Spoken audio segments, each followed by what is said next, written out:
Day. Today is Wednesday, February the 8th, and this is your Daily Dose Live, your plug for everything new and entertainment. I'm Jerisa. And I'm Corey. Now, here at the Daily Dose Live, we're all about sharing insight on stories that matter to you while keeping it real about the details and information that other news outlets leave out or misinterpret. And we want to keep you up to date on what's going on, whether it's politics, sports, or entertainment. And we're also going to have a good time, right? Absolutely. So today on the Daily Dose, we are talking about a war of words in the White House. The Dakota Access Pipeline proceeds, and Hollywood looks to Emmett Till. We begin with a tragic scene in New Orleans. Now, yesterday, 7 tornadoes touched down in Louisiana, one causing great devastation to the Ninth Ward. Once again, over a dozen people were injured, but there was no loss of life.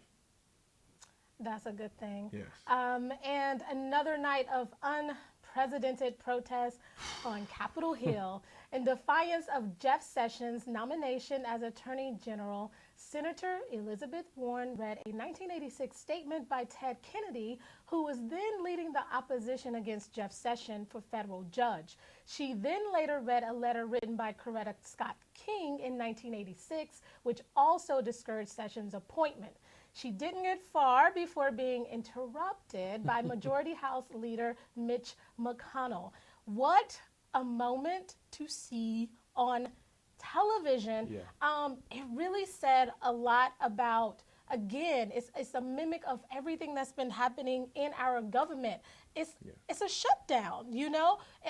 I fear that we are going to lose our voice, and to see such a powerhouse like Elizabeth Warren, so many women are so happy to see her stepping out and stepping up, and for him to shut her down. It's crazy. It's just like a bad chain of effects. And when you think about it, not only the fact that did he shut her down, but they also brought in another man 2 hours later to finish read the letter. So, like, what is that saying to you? You know what I mean? It's just kind of one of those things. It's very baffling, for sure. Yeah, it definitely is. I mean, what is that saying about women, our voice, the civil rights? I mean, what is it saying? I don't know. So today, also what is trending is the hashtag She Persisted has been trending on social media, and for many represents the struggle for women's voices to be valued. I actually saw a few tweets myself. For sure. Now, a manhunt in Florida has ended with suspect William Boyd Jr. dead, and the other, Mary Barbara Craig Rice, in custody. Now, over the past week, the couple killed 4 women between Alabama and Florida.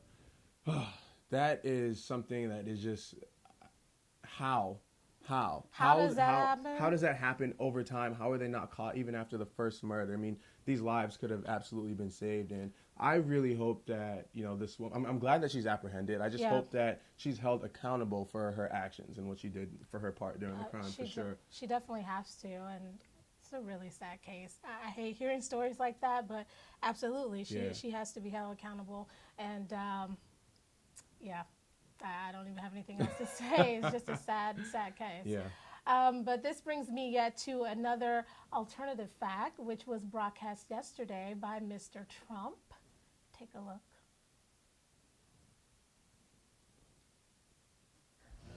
Never happened. Never. And yet the murder rate in our country is the highest it's been in 47 years, right? Did you know that? 47 years. I used to use that. I'd say that in a speech, and everybody.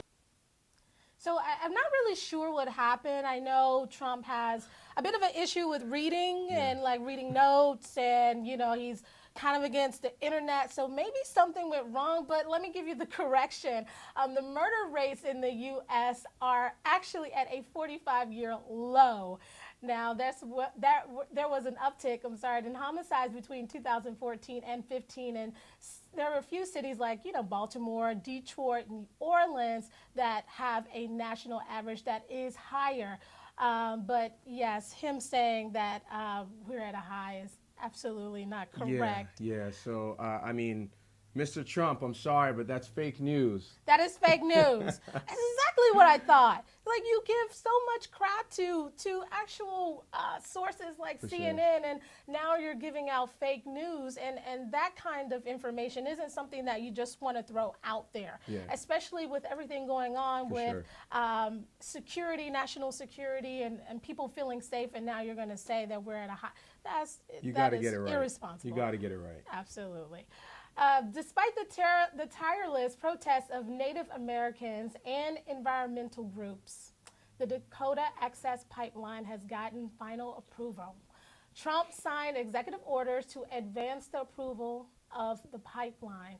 And if you don't know, the pipeline is planned to go under a section of the Missouri River. The Standing Rock Sioux tribe has fought against the project since the beginning and is concerned the water supply for 17 million people may be compromised. I'm really upset about that. I think a lot of people are upset because a lot of As you people, should. yeah, were joining the protest. They were fighting. They were, leaving comments on social media about the pipeline being stopped. And, thank goodness during the Obama administration, it did get stopped. Yeah. And so it's very shocking for Trump to go back in and to give approval. Again, It's- I think it's a personal attack. Yeah, for sure. I mean, it's definitely financially driven on the Trump administration side and not necessarily focusing on the people side and what it really means to create this pipeline and the negative effects that it could possibly cause. Like, those are certain things you have to create, like a strong SWOT analysis before you do something like this. You can't just think of the dollars that it's going to, curate. It's just Especially wild. when there's 17 million people that need to have fresh drinking water. Just like Flint, Michigan, not saying the two are the same, Right. but we don't want another case like don't. that. And the gag is, as we've stated before, the Environmental Protection Agency has been shut down until further notice. So with this pipeline Unbelievable. continuing with the construction, who is going to check to make sure Right. that these people are going to receive healthy water? 17 million people. I mean, there's over 2,000 aquifilters that can potentially be damaged with this whole pipeline thing. So wild. A personal agenda, Yeah. I still think. The tribe says the Obama administration planned to relocate the pipe. The tribe's lawyer said Trump's reversal of Obama's decision continues a historic pattern of broken promises to Indian tribes in violation of treaty rights. Trump and his administration will be held accountable in court. As they should. Now, 3 years after the Kenyan government failed to fulfill a promise to its healthcare systems, doctors in Kenya are on strike, and patients' lives are absolutely at risk here. I just hope that the government can find a way to pay these doctors because, I mean, we really, really, really need to get these patients the care that they absolutely need. Absolutely. Let's just take a look at this video really quickly.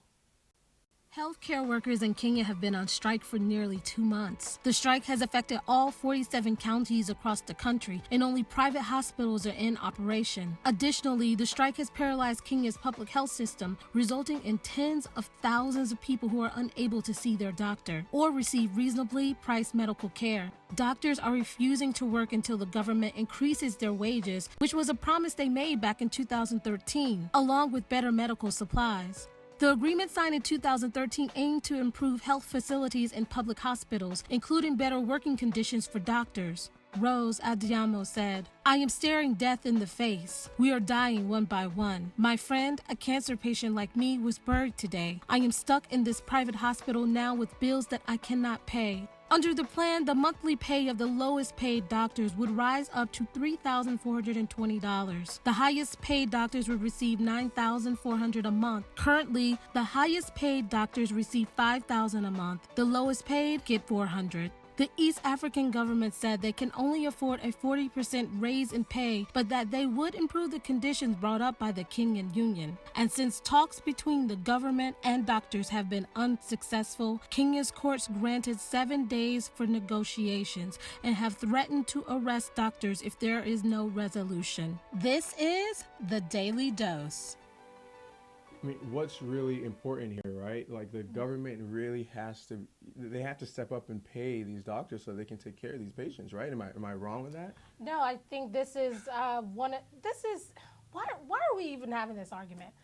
They are people who are saving lives. And if any place on the earth needs doctors, it would be in this section. So why are we arguing against this? We need to just pay them what they need. And they're not just asking for pay. I was just going to say that. Yeah, they're asking for medical equipment and the right training. Right. They're not asking for anything that they don't need nor deserve. I mean, I don't know what the currency exchange is, but to be paid $400 a month to save lives. Save lives.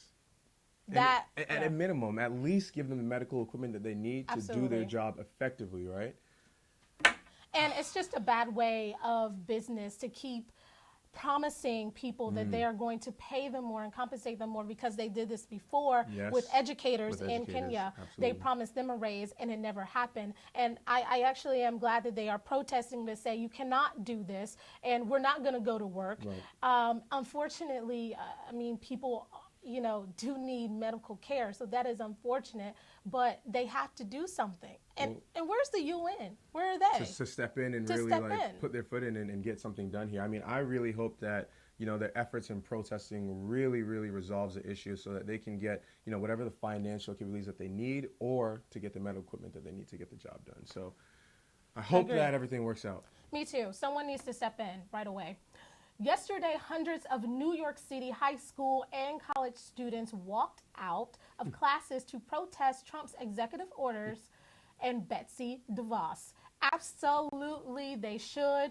People think that young people don't take their future seriously, sure. but it's not true. Millennials and those before, I mean, they have a voice and they know what's going on. And so it's great that they said, no way. We understand the importance of education. As they sit in classrooms and they've been studying and preparing, and some of them taking the SATs, getting ready for college, they know what they need to have. they need. Yeah, what person they need to have in office. And I mean, I know she's in there, but DeVos is just not it. She's not it. She. I mean, as we saw when she was being questioned, like, she really didn't have any type of intellect as far as what it means to hold a position and what she's holding right now. And so for these high school students to really step up and protest this, because they're the future. They know They what are they our need. future. They absolutely know what they Absolutely. need.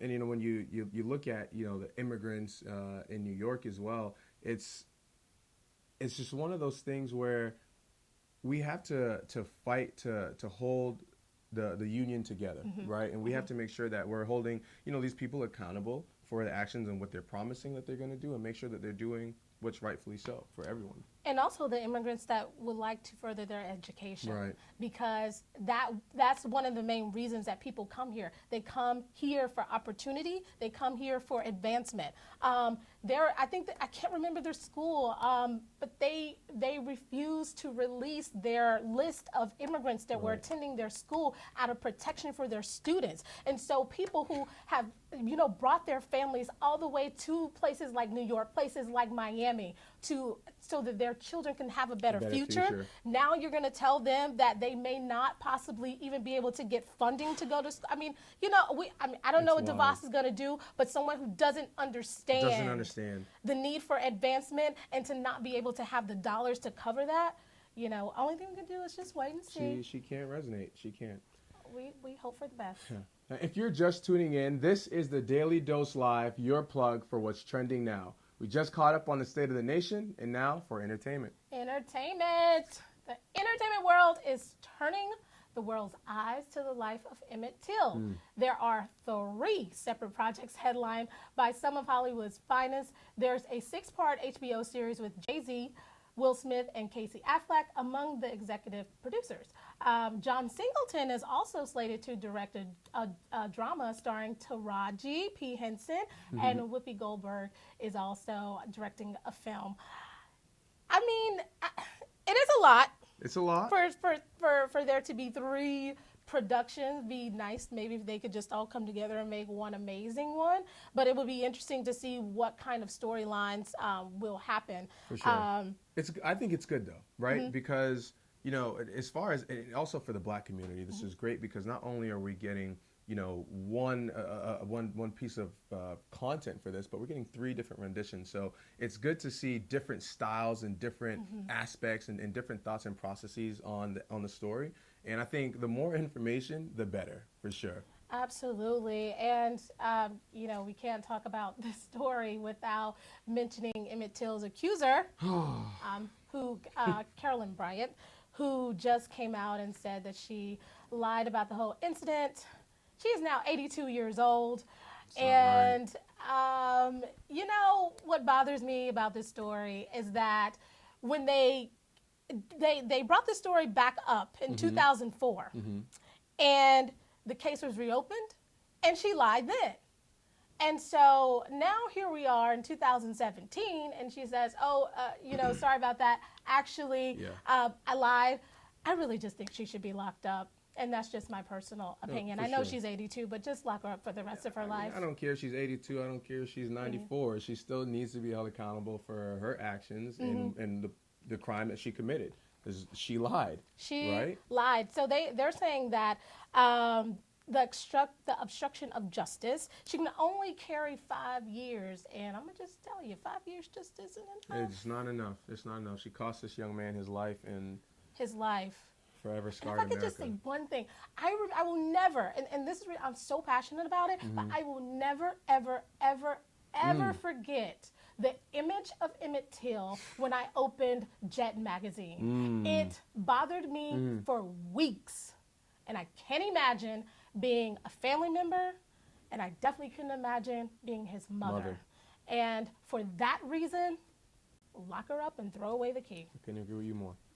Now, for R&B fans who miss Trigger Trey, get ready for a comeback. But this time, he's looking for love. Take a look.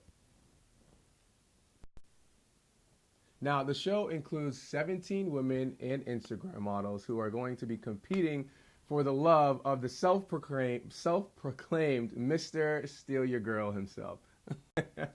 This is going to be fun. Good luck, ladies. I don't know what to say, but lucky for those ladies, because he is a cutie. He is a cutie.